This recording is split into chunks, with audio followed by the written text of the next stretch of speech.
Welcome दोस्तों, स्वागत है आपका मार्केट बस टुडे में। आज लोग हम डिस्कस करने वाले हैं कुछ स्टॉक्स जिनके ऊपर कुछ अच्छी न्यूज है, कुछ बुरी न्यूज है। किसी का प्राइस टारगेट बढ़ा है, किसी का प्राइस टारगेट कम हुआ है, राइट। तो उसमें आज हम लोग डिस्कस करने वाले बीईएमएल, पारस डिफेंस, गार्डन रिच, भारतीय एयरटेल और दीपक नाइट्राइट, और उनके पीछे के रीजन देखेंगे।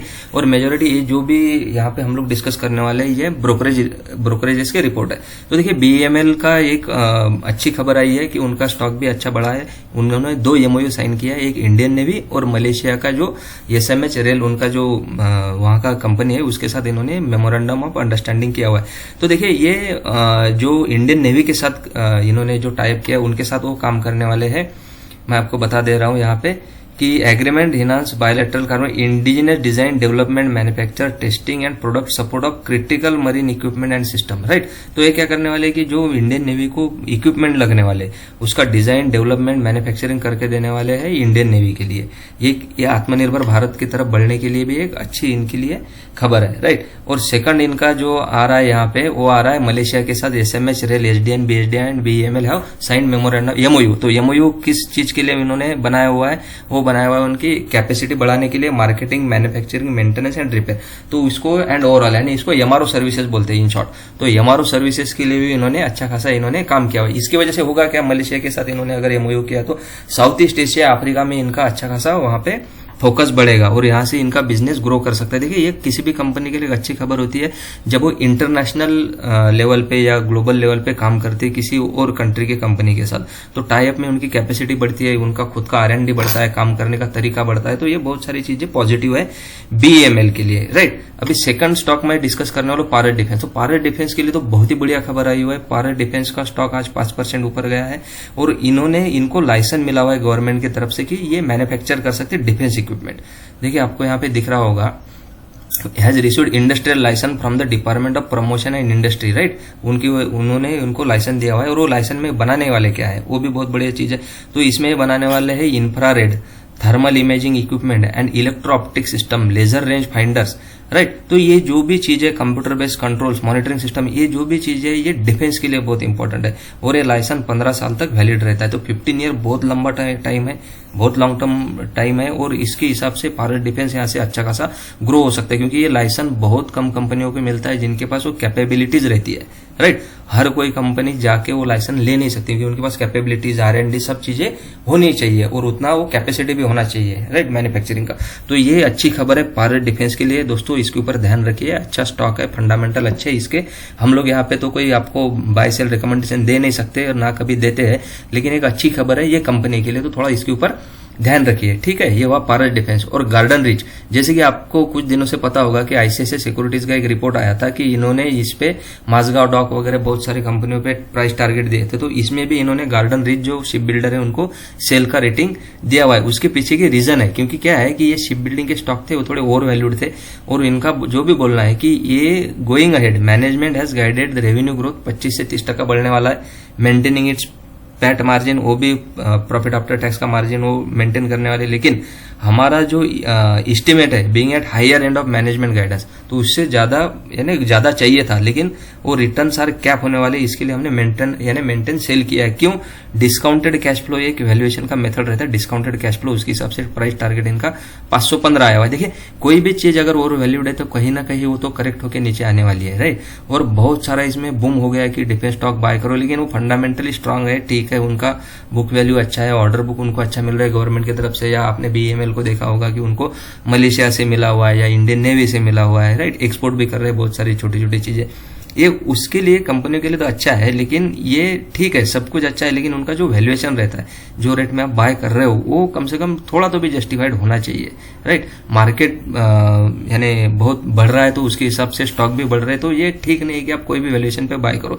तो मुझे लगता है आईसीआईसीआई सिक्योरिटीज ने कंजर्वेटिव के हिसाब से प्राइस टारगेट दिए, लेकिन ठीक है, अगर इसमें सेल मिलता है अच्छे खासे रेट में आपको नीचे मिलेगा तो आप बाय कर सकते हो, ये आपका इंडिविजुअल डिसीजन रहेगा। हम लोग यहाँ पे बाय सेल डिसीजन देने वाले नहीं, राइट। और फोर्थ स्टॉक हम लोग डिस्कस करेंगे यहाँ पे भारतीय एयरटेल। भारतीय एयरटेल सीएलएसए ने इसका प्राइस टारगेट बढ़ाया हुआ है। उसके पीछे के रीजन है, सिंपल रीजन है, इसके पीछे 2 मेजर रीजन उन्होंने दिया हुआ है कि एक तो ये नंबर 2 यहाँ का ऑपरेटर है, राइट ब्रो, यानी टेलीकॉम ऑपरेटर नंबर 2 है यहाँ पे। और इसमें भी इन्होंने मोबाइल डाटा यूजर इनके बढ़ने वाले हैं, उसमें भी शेयर बढ़ने वाला है उनका मोबाइल डाटा यूजर में। और प्रीमियम सर्विस ये लोग प्रोवाइड करेंगे जैसे 5G सर्विस वगैरह हुआ, राइट। तो मुझे उनको ऐसा लग रहा है कि यहाँ से ये स्टॉक बढ़ेगा, तो इनके लिए इन्होंने बाय का रेटिंग दिया हुआ है, प्राइस टारगेट 1568 दिया हुआ है भारतीय एयरटेल के लिए, राइट। अभी दीपक नाइट्राइट के लिए एक बुरी खबर है, दीपक नाइट्राइट का इन्होंने सेल रेटिंग दिया हुआ है, राइट। तो ये कि प्रभुदास लीलाधर ने रिड्यूस रेटिंग दिया हुआ है इन्होंने, राइट।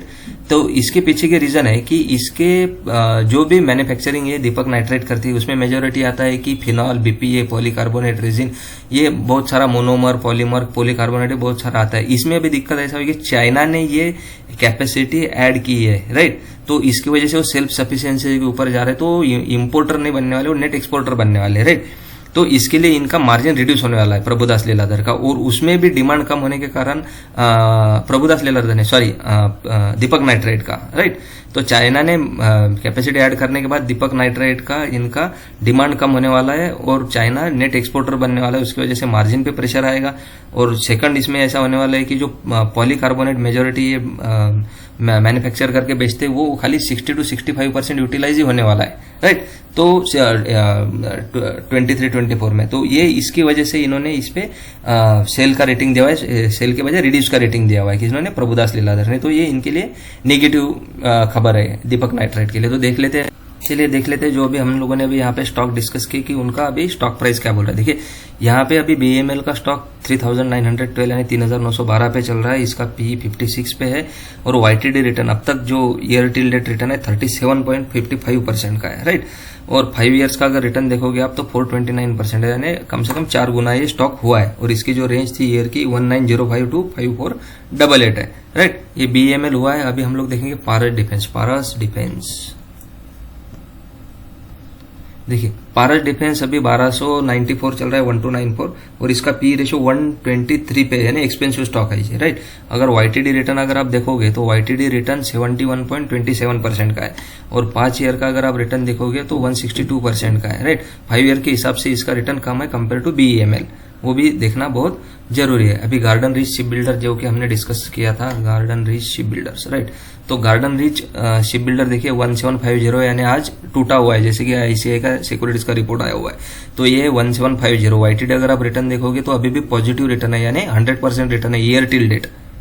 देखिए यहाँ से अगर वो पूरा स्लैंटिंग हुआ है, नीचे आया हुआ है, और ये नीचे आया हुआ है यहाँ से आए से 2710 से, राइट। तो यहाँ पे था ये 5 जुलाई 2024 को, यानी अभी 3 महीना हुआ है कि ये नीचे डाउन साइड में चला हुआ है, राइट। अगर 5 ईयर्स का रिटर्न आप देखोगे तो ये 1296% हुआ है, यानी कम से कम 12 टाइम्स हुआ है 5 ईयर्स में, राइट। ठीक है, दिक्कत नहीं है। YTD रिटर्न अभी भी 100% है, यानी करेक्ट होना अभी भी ये बाकी है। और PE रेशो 54 का है, जैसे कि थोड़े एक्सपेंसिव लग रहे थे मुझे, यही मैंने बताया था कि ये शिप बिल्डिंग कंपनी थोड़ी एक्सपेंसिव है, तो ये थोड़े नीचे आने वाले है। भारतीय एयरटेल के ऊपर CLSA ने भी दिया था। भारतीय एयरटेल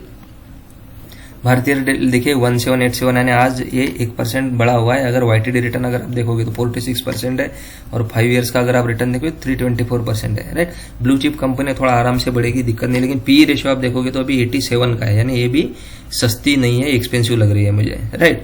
अभी आते हैं दीपक नाइट्राइट पे।